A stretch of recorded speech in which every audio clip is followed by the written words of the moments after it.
Hello and welcome to Good Morning Thailand. Today we'll be talking about some of the news topics from across the country. My name is Jay. And mine is Alex. This ad is brought to you by Carzuno, the easiest way to lease a brand new car in Thailand. And we're going to start with our first story today, which involves the UN and Thailand, because the UN is starting to get involved with Thailand, in particular with the Les Majeste laws. Now, the UN experts on 25th March expressed serious concerns over the sentencing of Thai human rights lawyer Anon Nampa under Thailand's royal defamation laws, highlighting a troubling trend in stifling dissent and silencing human rights defenders. Anon, a key figure in Thai Lawyers for Human Rights, has been actively involved in providing legal aid in sensitive cases and advocating for democracy and monarchy reform. Convicted and sentenced to a total of 8 years in prison for his speeches at pro-democracy rallies, his case has ignited international outcry over the misuse of Les Majeste laws to suppress free expression. The experts condemned the disproportionate sentences, the ongoing criminalization of Nampa's advocacy, and the chilling effect such actions have on civil society. Yeah, this is it's one of the things that sets Thailand apart in the international community. A lot of other countries don't have such strong not anti-defamation laws, first of all, and then also the Les Majeste laws, of course. Yeah. I mean, most other countries don't have a monarchy still kicking around. Yeah. So it is something that brings, sort of that negative international scrutiny to the land of smiles, which usually has such a sterling reputation internationally. So the Les Majeste laws are extremely strong and scrutinized by many parts of the world, even international media. Even I think John Oliver once had spoken out about this. But in general, note to self: when you're a foreigner or expat or tourist coming to Thailand, there's one thing if someone's been to Thailand before, they warn you about, and that's keep away from making a comment. Yeah, no social media posts. Don't do it. Yeah, definitely. While they're taking it so seriously. However, there is some of this international attention might make them rethink things. We'll see. Anyways, that's not the only thing that the Thai government is in the news for. Actually, the government is also considering repurposing a military airbase for commercial uses. Now, Thai Prime Minister Srettha Thavisin is considering a proposal from Nakhon Ratchasima provincial authorities to repurpose a local Air Force base for commercial use to stimulate economic and tourism growth. The proposal, presented on March 24th, suggests the private sector be allowed to operate commercial flights from Wing 1 of the Royal Thai Air Force Base, previously used for such purposes between 1986 and 1997. Transport Minister Kun Suriya has been tasked with evaluating this proposal. The region currently depends on Nakhon Ratchasima Airport, which lacks commercial flights, with Nok Air showing interest in resuming services if they can use the old airport facilities. This move aims to enhance accessibility and boost the local economy by leveraging the airbase's proximity to the city center, offering a strategic advantage over the existing airport located further away. Yeah, I think that's a funny strategy. Military air bases being repurposed for commercial uses. I mean, Thailand's not involved in too many military conflicts at the moment, or that is true. Has been in a while. And, forever, really. Right, and our airports are pretty much like packed to the brim at this point. So I think it could help to alleviate some of that pressure that we're seeing at Savannaboom and Don Mueang. Maybe they'll do it. Thailand's the Switzerland of East, they say. That's what they say. Yeah. All right. All right, ladies and gentlemen, we're going to move on to our next topic.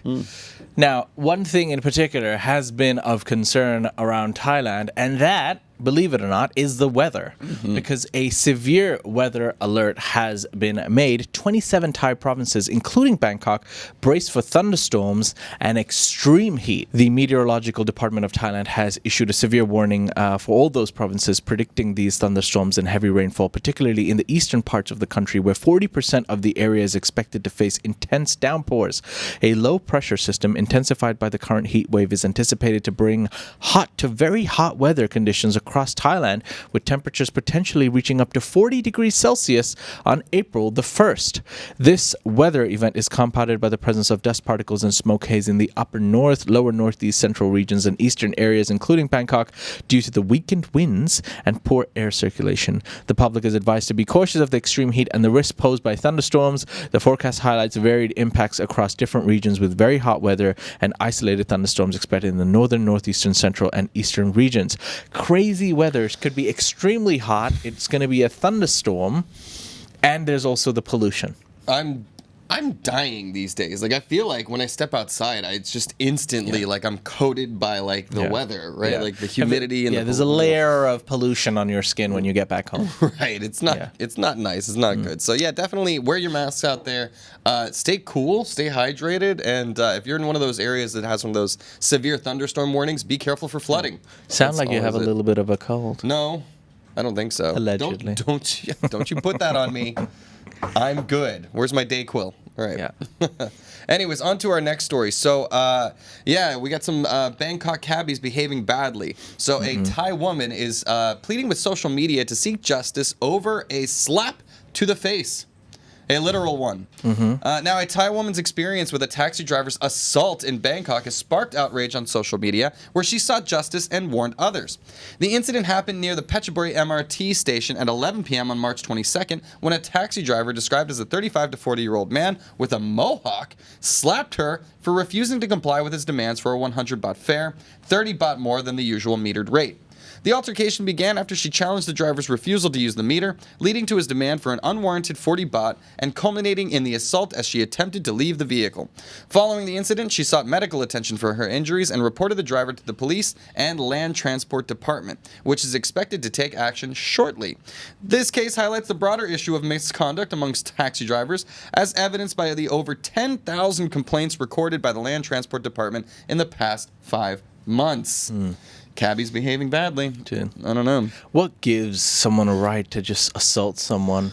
Over 30 baht. Yeah. Right? That's not exactly break your legs money, I don't think. And again, it's always these cabbies. They always pick on someone that they know they can. In a way, I'd love to see them pick on someone their own size. You know, just like imagine like him just giving a slap to normal, like a healthy, strong dude. Yeah. No, they wouldn't do that. It's usually they wouldn't do that. Yeah. But it's oh well, it's happened. Just use the meter, guys. Yeah. Like that's why you got them, isn't it? And I think we'd. I think we could talk for hours and hours about Bangkok taxi drivers. Indeed, we could. I think we all know it. Let's not go down that route. Fair enough. Oh well. All right. We're gonna move on to our next story. Now, some of you will enjoy this. Some of you will be outraged. Let us know in the comment section below. Ladies and gentlemen, as a tourist in Thailand, you're going to be traveling to many different destinations and tourist attractions around Thailand.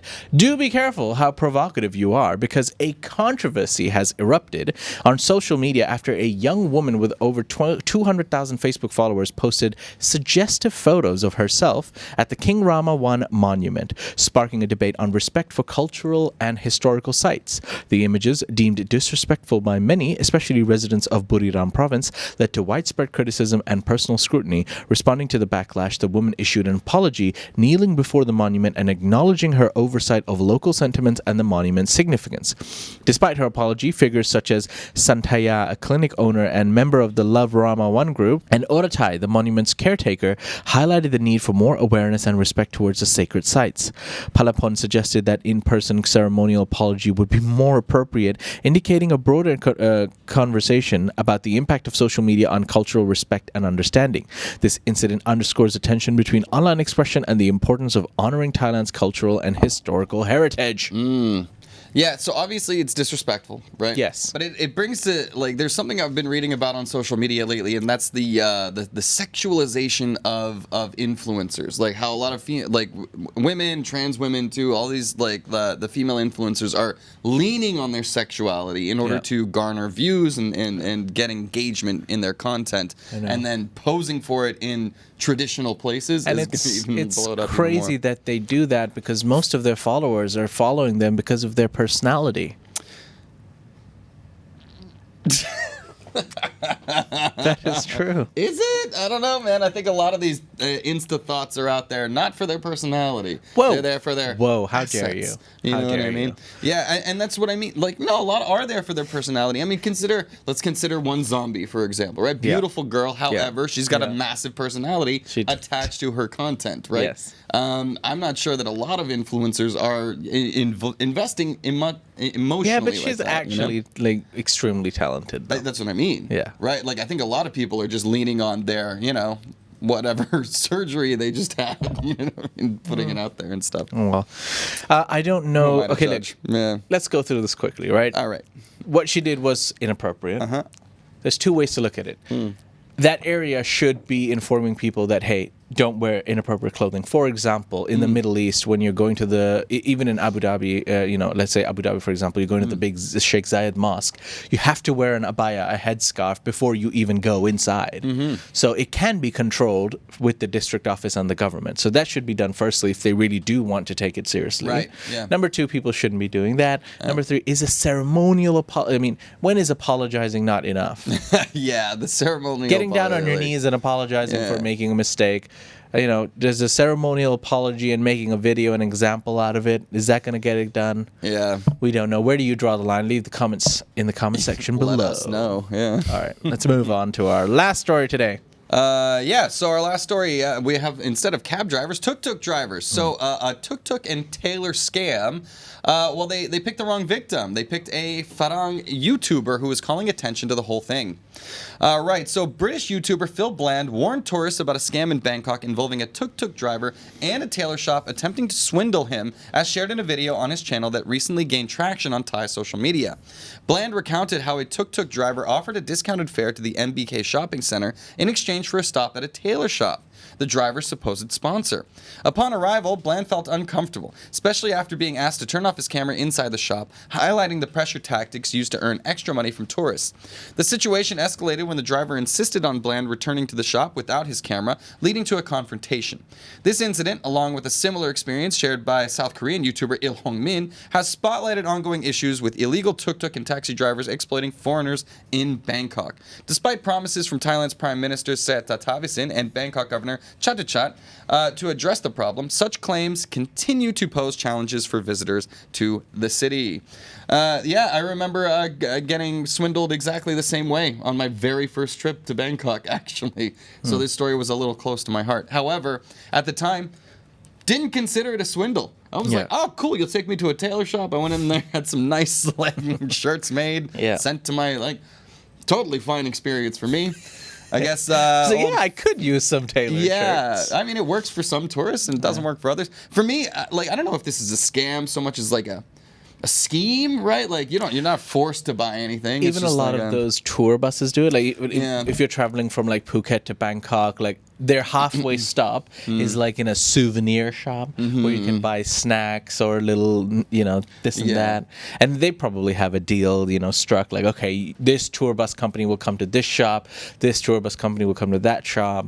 So everybody has their connections. That's it. I'm not all that concerned. You still don't have to buy. Right. But hey, if you like the shirt, then why not? Yeah, exactly. For me, it wasn't a scam. It was a lovely tourist opportunity. Yeah. So it depends on what you're looking for. A lovely tourist opportunity. I enjoyed That's how you see things. I wish more people were as positive as you. Isn't that nice? All right. Yeah. That's the difference between one day in Thailand and many years in Thailand, I think. All right. Fair enough. All right. Well, ladies and gentlemen, that's it. Those were some of the stories from across the country today. We have more stories from across Thailand on thetiger.com, all about politics and gossip and business and finance.